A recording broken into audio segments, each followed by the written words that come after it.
Everyone, આજે આપણે હવે સેમિસ્ટર 5 માં આપણું જે યુનિટ 1 ના જે બે પાર્ટ જે છે એમાં પહેલો પાર્ટ આપણે પ્રોટીન અને પોલીપેપ્ટાઇડ કમ્પ્લીટ કર્યો।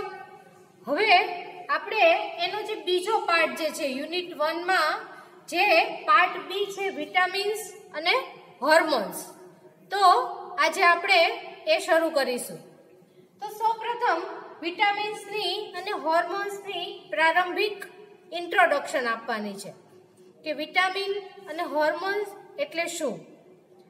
તો આમ આપણા બધા પાસે વિટામિન વિશેની સામાન્ય માહિતી હોય અને લગભગ બધા લોકો પાસે એવી જાણકારી હોય છે કે વિટામિન લેવાથી શરીરને શક્તિ મળે, પરંતુ ખરેખર વિટામિન લેવાથી શરીરને કોઈ પ્રકારની શક્તિ મળતી નથી। તો આપણે રાસાયણિક રીતે જોઈએ તો કે વિટામિન કોને કહેવાય, એનાથી આપણા શરીરને શું ફાયદો થાય, શું ગેરફાયદો થાય। તો સૌપ્રથમ તો આપણા શરીર અને દરેક સજીવને હવા, પાણી અને ખોરાકમાં કાર્બોહાઈડ્રેટ, પ્રોટીન, મિનરલ્સ, ચરબી આ બધાની જરૂરિયાત પડે છે। તો આ બધાની સાથે સાથે અમુક માત્રામાં કે જેની માત્રા ખૂબ જ ઓછી છે એવા કેટલાક કાર્બનિક તત્વોની જરૂર પડે છે, પરંતુ આ તત્વોની માત્રા ખૂબ જ ઓછી છે।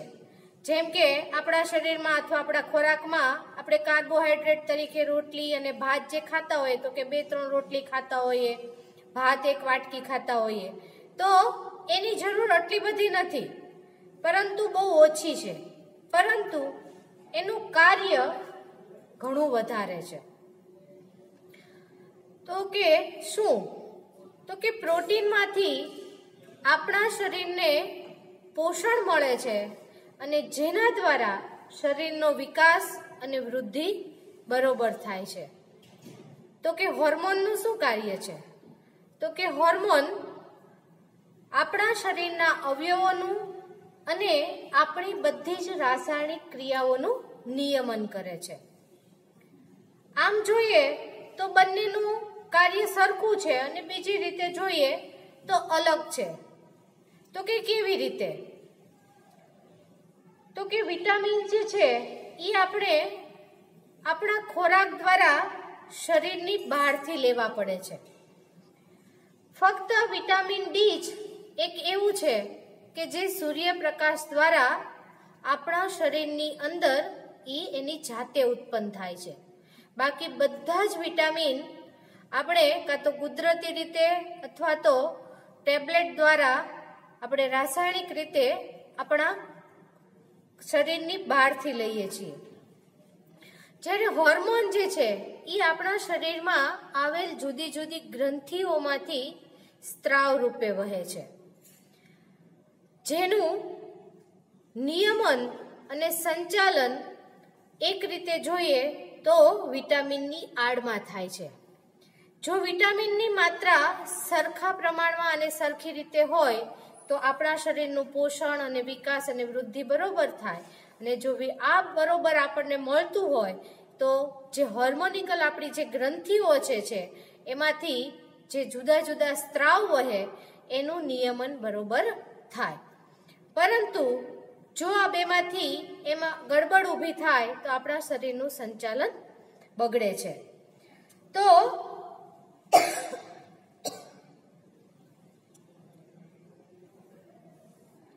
આમ આવા જે કાર્બનિક તત્વ કે જેની જરૂરિયાત વધારે છે પરંતુ માત્રા બહુ ઓછી છે, આવા તત્વો એટલે વિટામિન અને હોર્મોન। અત્યાર સુધીમાં જુદા જુદા 25 જેટલા વિટામિન વિશે માહિતી મળી શકી છે। એની દ્રાવ્યતાના આધારે વર્ગીકરણ કરવામાં આવે છે। કેટલાક વિટામિન એવા છે કે જે પાણીમાં દ્રાવ્ય છે, કેટલાક વિટામિન એવા છે કે જે ફેટ અથવા તો ચરબીમાં દ્રાવ્ય છે, અને અમુક વિટામિન એવા છે કે જે બંનેમાં અદ્રાવ્ય છે. તો આ આધારે એનું વર્ગીકરણ કરવામાં આવે છે. તેના વર્ગીકરણમાં સૌપ્રથમ પાણીમાં દ્રાવ્ય વિટામિન,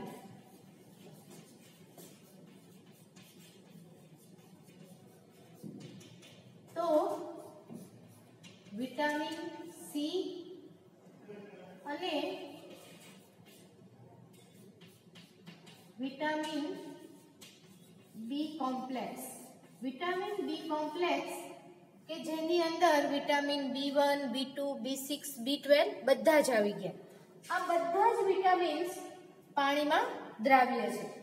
જ્યારે અમુક પ્રકારના વિટામિન જે છે એ ચરબીમાં દ્રાવ્ય છે. ચરબીમાં દ્રાવ્ય વિટામિન્સ. વિટામિન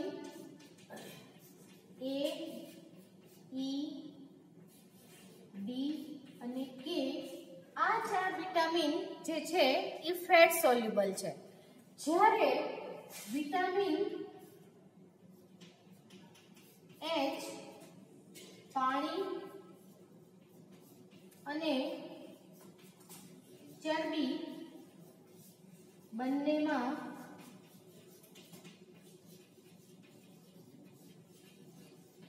અદ્રાવ્ય છે.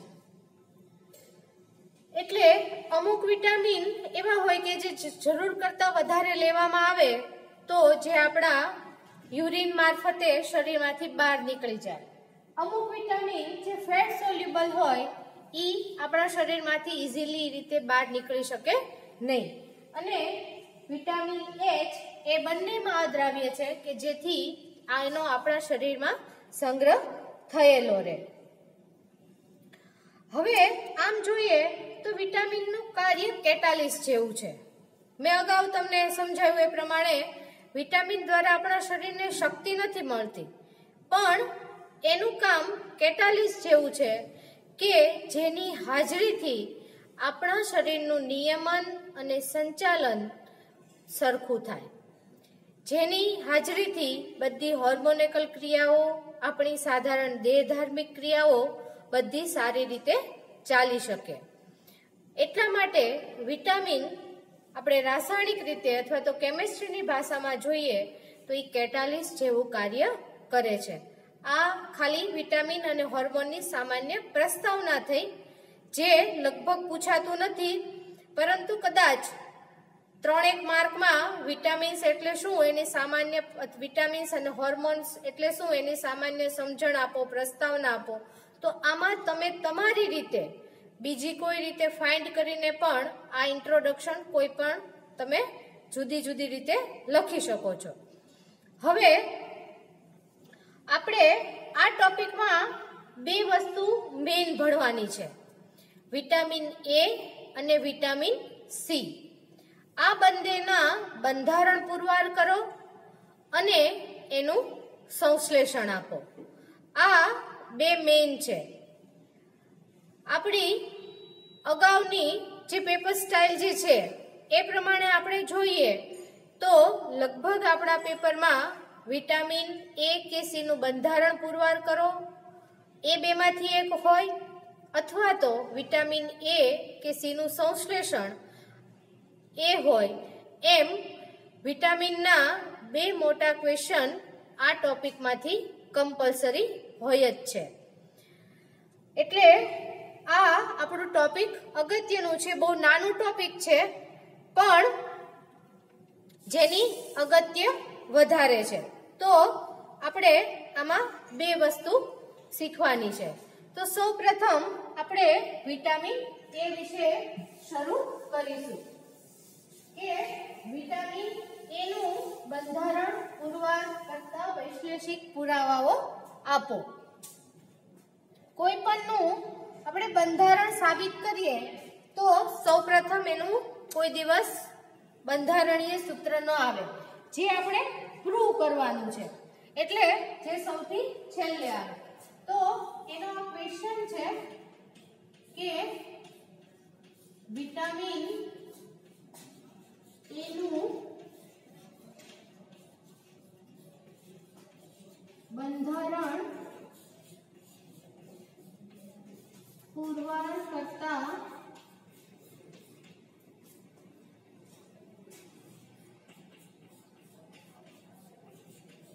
વૈશ્લેષિક પુરાવાઓ આપો. આમાં આપણે સૌપ્રથમ વિટામિન એ ની પહેલા પ્રારંભિક માહિતી આપશું. તો વિટામિન એ સમૂહમાં વિટામિન A1 અને A2 નો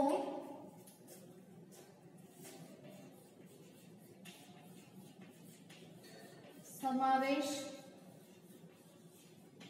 થાય છે.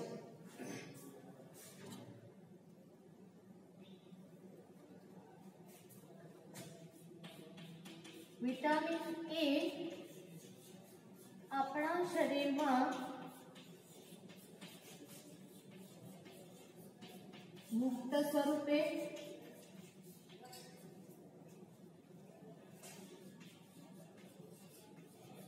અથવા તો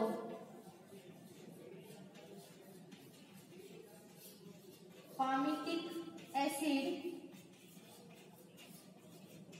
ના એસ્ટર સ્વરૂપે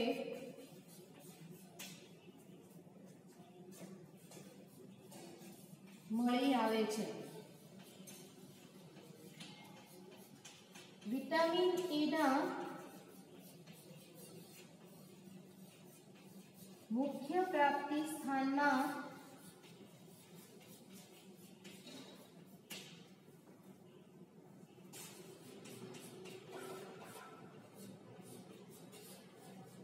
cod liver oil, ગાજર, શક્કરિયા, કોથમીર,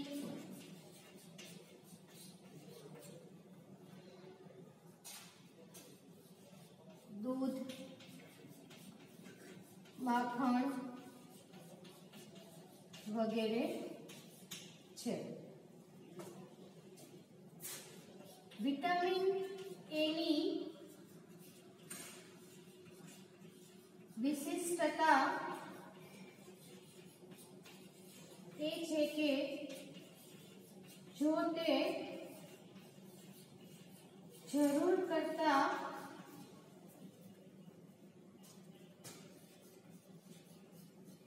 વધારે લેવામાં આવે તો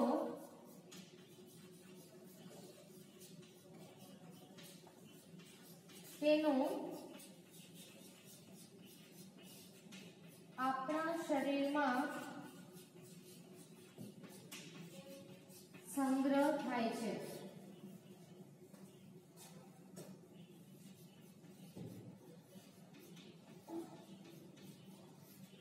કારણ કે તે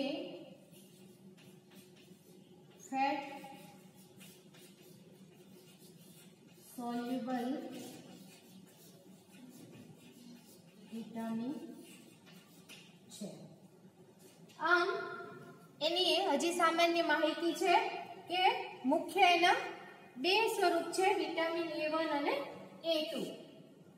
જે આપણી દ્રષ્ટિ માટે વિટામિન A1 વધારે અગત્યનું છે, જે આપણા શરીરમાં મુક્ત સ્વરૂપે મળી આવે, અથવા તો પામિટિક એસિડ કે જે આપણે ખોરાક દ્વારા જે ચરબી લઈએ, ફેટ જે લીધી હોય એ ફેટ નું જળ વિભાજન થઈ અને જે મોટા અણુભાર ધરાવતો એસિડ પ્રાપ્ત થાય, જે આવા બધા પામિટિક એસિડના એસ્ટર સ્વરૂપે એ મળી આવે છે.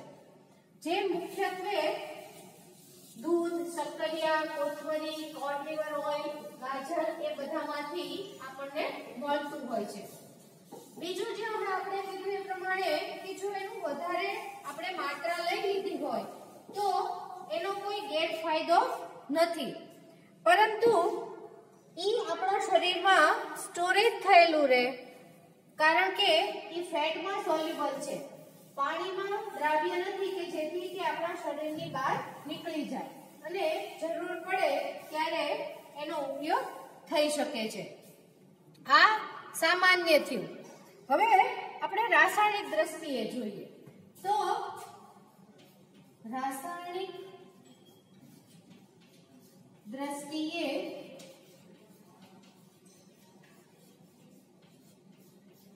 વિટામિન એ असंतृप्त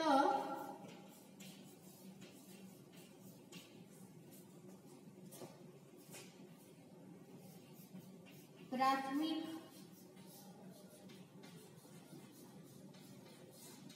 आल्कोहोल છે. સજીવોની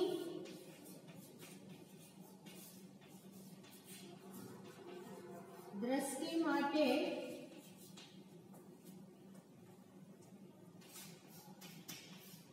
વિટામિન એ જરૂરી છે. જ્યારે આંખમાં પ્રકાશ દાખલ થાય ત્યારે સૌપ્રથમ વિટામિન એ સંવેદિત થાય છે. બીજી બધી જે અંગ્રેજી બુક છે આમાં આનું બધું ઘણું બધું બહુ સરસ લખાણ લખેલું છે અને આપણે આખું બંધારણ ભણી લઈએ પછી તમે જોશો તો એમાં 11 અને 12 નંબરના કાર્બન વચ્ચે એક ડબલ બંધ દ્વિબંધ આવેલો છે. એટલે એવું કહે છે કે જ્યારે આપણી આંખ ઉપર પ્રકાશ પડે ત્યારે સૌથી પહેલા આપણા રેટિના ઉપર પડે.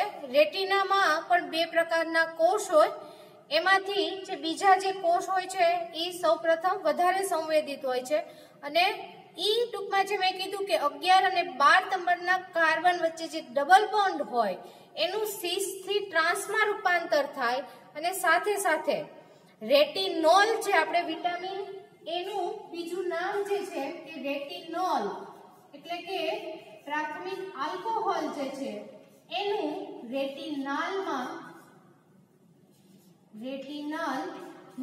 એટલે કે આલ્કોહોલમાંથી એનું આલ્ડીહાઇડમાં રૂપાંતર થાય અને એની જે આખી જે ક્રિયા જે છે કે આપણને કોઈ પણ વસ્તુ દેખાય તો ઈ આખી આપણા મગજ સુધી પહોંચે. ઈ બહુ સરસ સમજાવેલું છે, એ પછી કોઈક વખત વાત કરીશું.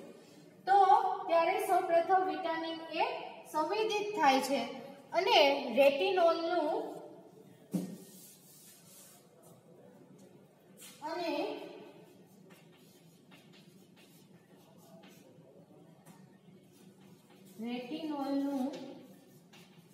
રેટિનાલમાં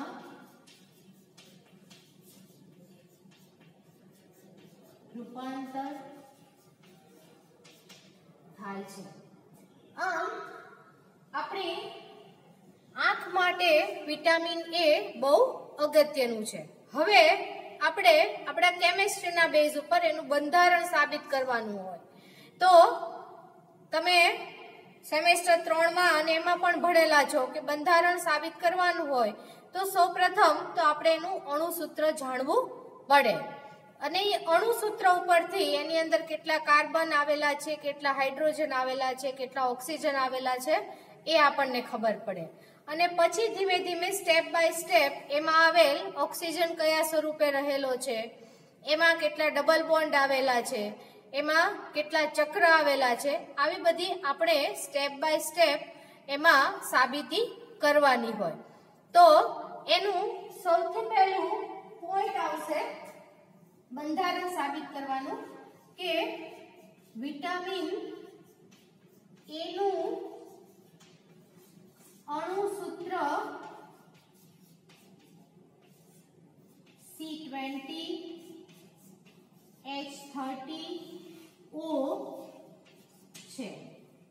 એટલે કે એમાં 20 કાર્બન પરમાણુ, હાઇડ્રોજનના 30 પરમાણુ અને ઓક્સિજનનો 1 પરમાણુ આવેલો છે. હવે સૌપ્રથમ આપણે આપણી સામાન્ય કેમિસ્ટ્રીની દ્રષ્ટિથી જોઈએ તો આપણને એટલી ખબર પડે કે જો એની અંદર એક ઓક્સિજનનો પરમાણુ આવેલો હોય તો એની અંદર એસ્ટર, કાર્બોક્સિલિક એસિડ જેવા સમૂહ હાજર ન હોય, કારણ કે એની માટે એમાં ઓછામાં ઓછા 2 ઓક્સિજન પરમાણુની હાજરી આવશ્યક છે. તો એમાં આવેલ ઓક્સિજન આલ્કોહોલ, કીટોન, આલ્ડીહાઇડ સ્વરૂપે હોવો જોઈએ. તો એની માટે એની સ્ટેપ બાય સ્ટેપ પ્રક્રિયા કરવામાં આવે. તો આપણે એનો માટે બીજો પોઈન્ટ જોઈએ કે વિટામિન એ ની એસિડ સાથે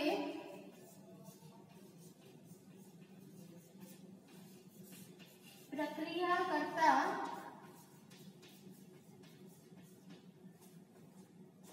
એસ્ટર ઉત્પન્ન થાય છે, એસ્ટર બને છે, જેથી કહી શકાય કે વિટામિન એ માં આવેલ ઓક્સિજન પરમાણુ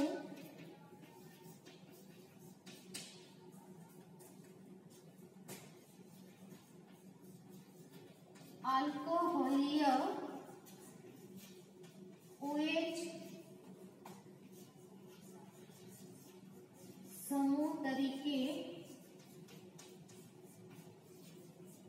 હોવો જોઈએ.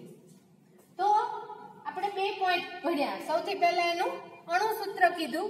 હવે એમાં આવેલ ઓક્સિજન આપણે જોયો તો કે એની એસિડ સાથે આપણે પ્રક્રિયા કરીએ તો એસ્ટર બને છે.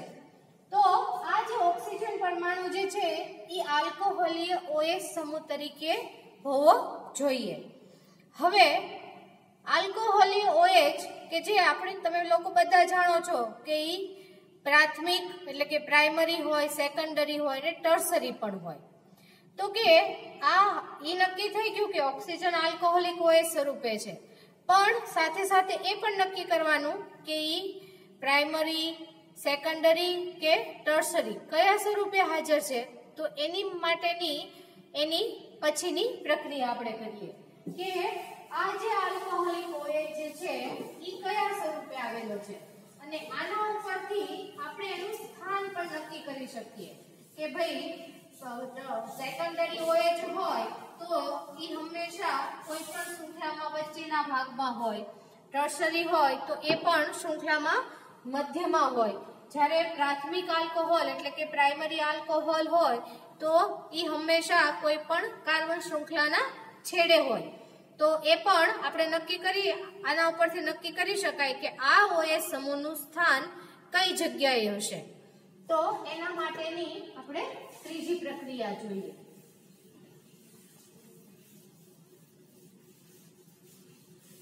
પોઈન્ટ નંબર 3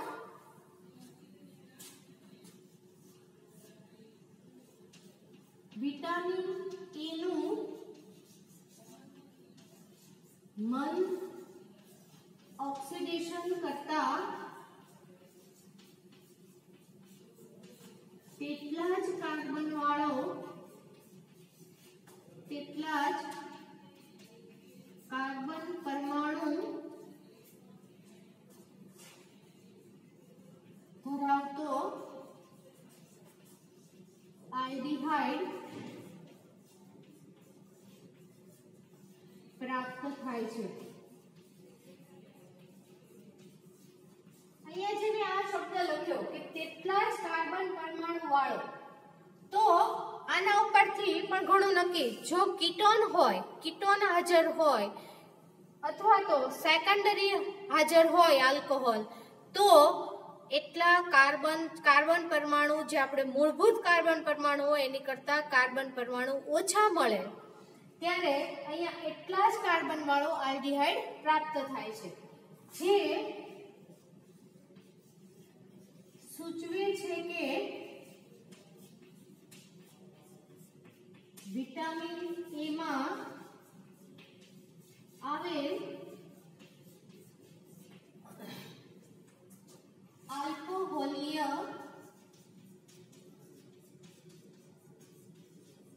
OH સમૂહ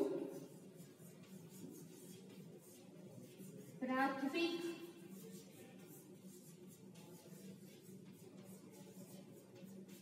આલ્કોહોલીય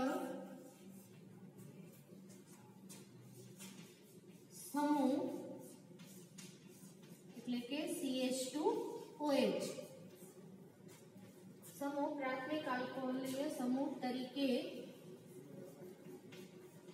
હાજર છે।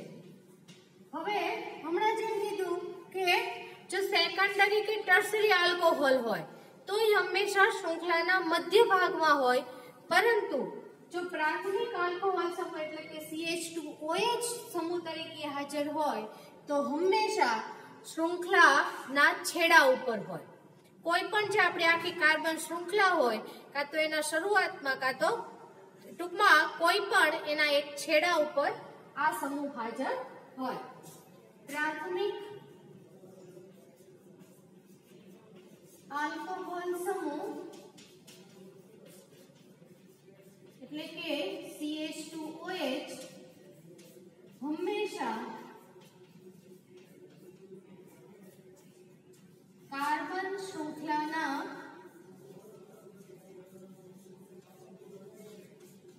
છેડા પર હોય છે। હવે આ બે પોઈન્ટ ઉપરથી આપણે વિટામિન એ માં આવેલ ઓક્સિજન કયા સ્વરૂપે હાજર છે એ નક્કી કરી લીધું। હવે એના પછીના આપણે નેક્સ્ટ પોઈન્ટમાં જોશું કે વિટામિન એ માં કેટલા દ્વિબંધ આવેલા છે, એની અંદર કેટલા ચક્ર આવેલા છે, તે આપણે ધીમે ધીમે એક પછી એક સ્ટેપમાં આપણે નક્કી કરીએ। તો હવે આવશે પોઈન્ટ નંબર 4।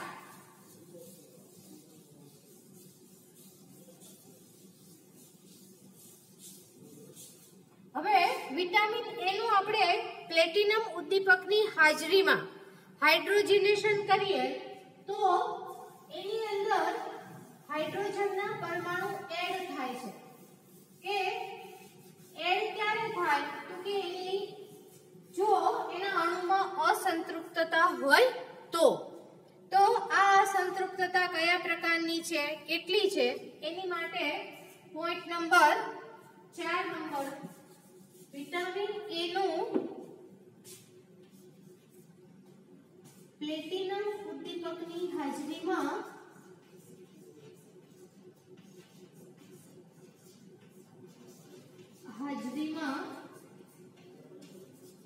હાઇડ્રોજનેશન કરવાથી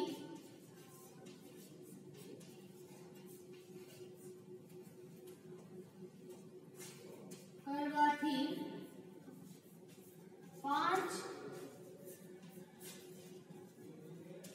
હાઇડ્રોજનના અણુ ઉમેરાય છે। 5 હાઇડ્રોજનના અણુ એટલે કે 10 હાઇડ્રોજનના પરમાણુ ઉમેરાય છે। હાઇડ્રોજનના અણુ ઉમેરાય છે અને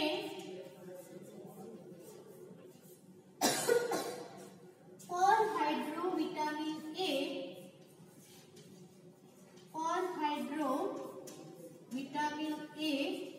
મળે છે, જેની આપણે પ્રક્રિયા લખીએ C20H30O વિટામિન એ, જેનું આપણે પ્લેટિનમ ઉદ્દીપકની હાજરીમાં હાઇડ્રોજનેશન કરીએ એટલે આપણને પ્રક્રિયાને અંતે C20H40O મળે છે, જેને આપણે કહીશું પર હાઇડ્રો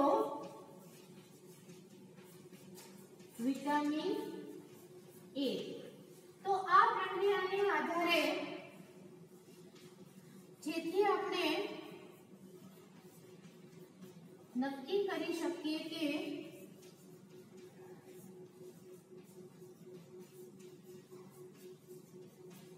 વિટામિન એ માં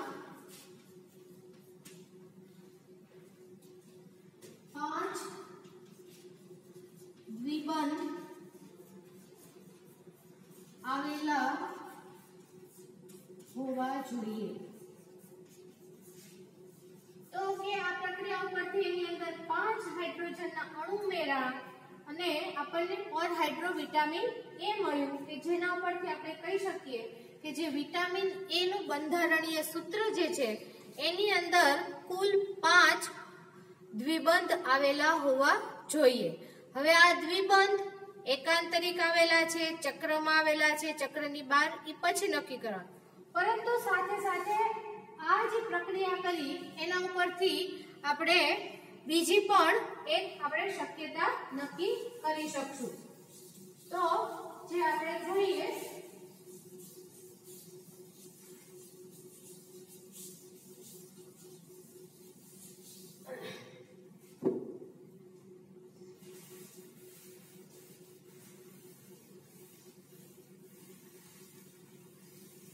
તો વિટામિન એ પર હાઇડ્રો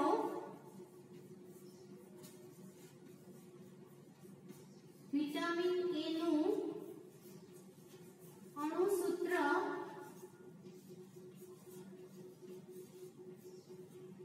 C20H40O છે।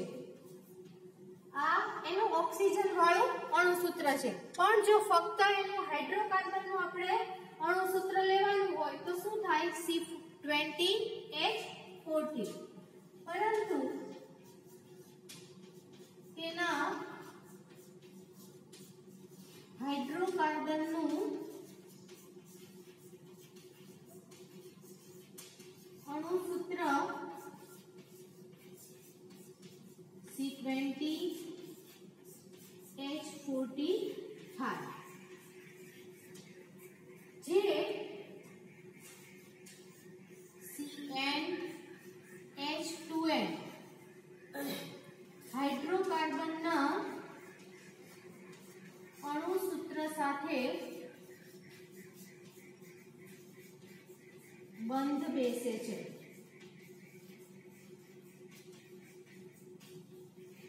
C20H40 અને CnH2n આ બંને અણુસૂત્ર એકબીજા આપણે સાથે સરખાવીએ તો બંને એક સરખા છે। તો કે CnH2n જો હાઇડ્રોકાર્બનનું અણુસૂત્ર હોય તો આવું અણુસૂત્ર ધરાવતા સંયોજનોમાં એક ચક્ર હાજર હોય, તો એના ઉપરથી આપણે કહી શકીએ કે વિટામિન એ ની અંદર એક ચક્ર પણ હાજર હોવું જોઈએ, જે આધારે કહી શકાય કે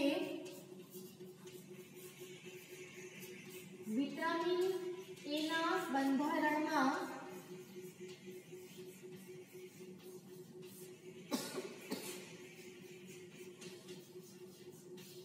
એક ચક્ર હાજર હોવું જોઈએ। તો આપણે આજના લેક્ચરમાં સૌપ્રથમ વિટામિન્સ અને હોર્મોન્સની સામાન્ય માહિતી મેળવી, એના પછી વિટામિન એ વિશેની સામાન્ય માહિતી મેળવી અને આપણે એનું બંધારણીય સૂત્ર સાબિત કરવા માટેના 4 પોઈન્ટ જોયા। સૌથી પહેલા પોઈન્ટમાં એનું અણુસૂત્ર, બીજા પોઈન્ટમાં તેમાં આવેલ ઓક્સિજન પરમાણુ કઈ રીતે હાજર છે એની માટે સૌપ્રથમ આપણે એની એસિડ સાથે પ્રક્રિયા કરી તો આપણને એસ્ટર પ્રાપ્ત થયો, તો જેથી આપણે કહી શકીએ કે તેની અંદર આવેલ એક જે ઓક્સિજન પરમાણુ જે છે તો કે આલ્કોહોલિક OH સ્વરૂપે હોવો જોઈએ। હવે આ આલ્કોહોલિક OH સમૂહ કયા સ્વરૂપે છે એ નક્કી કરવા માટે આપણે વિટામિન એ નું મંદ ઓક્સિડેશન કર્યું તો આપણને તેટલા જ કાર્બન પરમાણુ વાળો આલ્ડીહાઇડ મળ્યો કે જેથી આપણે કહી શક્યા કે તેની અંદર આવેલ જે ઓક્સિજન પરમાણુ જે છે એ પ્રાથમિક આલ્કોહોલ સ્વરૂપે હાજર છે। અને પ્રાથમિક આલ્કોહોલિક OH સમૂહ હંમેશા કોઈ પણ શૃંખલાને છેડે આવેલો હોય. એટલે આ જે OH જે છે એ વિટામિન એ ના બંધારણીય સૂત્રમાં કોઈ પણ છેડા ઉપર હશે. હવે ચોથા પોઈન્ટમાં આપણે એનું રિડક્શન કર્યું પ્લેટિનમ ઉદ્દીપકની હાજરીમાં, તો 5 હાઇડ્રોજનના અણુ ઉમેરાણા, જેના ઉપરથી આપણે કહી શકાય કે એની અંદર 5 દ્વિબંધ આવેલા છે. અને સાથે સાથે આપણને જે પર હાઇડ્રો વિટામિન એ નું અણુસૂત્ર મળ્યું કે જેનું હાઇડ્રોકાર્બનનું અણુસૂત્ર અને એક ચક્ર ધરાવતા હાઇડ્રોકાર્બનનું અણુસૂત્ર એ બંને સરખા છે, કે જેથી એ પણ નક્કી કરી શક્યા કે વિટામિન એ ની અંદર એક ચક્ર હાજર હોવું જોઈએ. તો આજના દિવસે આટલું. નેક્સ્ટ લેક્ચરમાં આપણે હવે વિટામિન એ નું બંધારણ સાબિત કરવા માટેનું આપણે મુદ્દા નંબર 5 થી આપણે શરૂ કરીશું. Okay, thank you.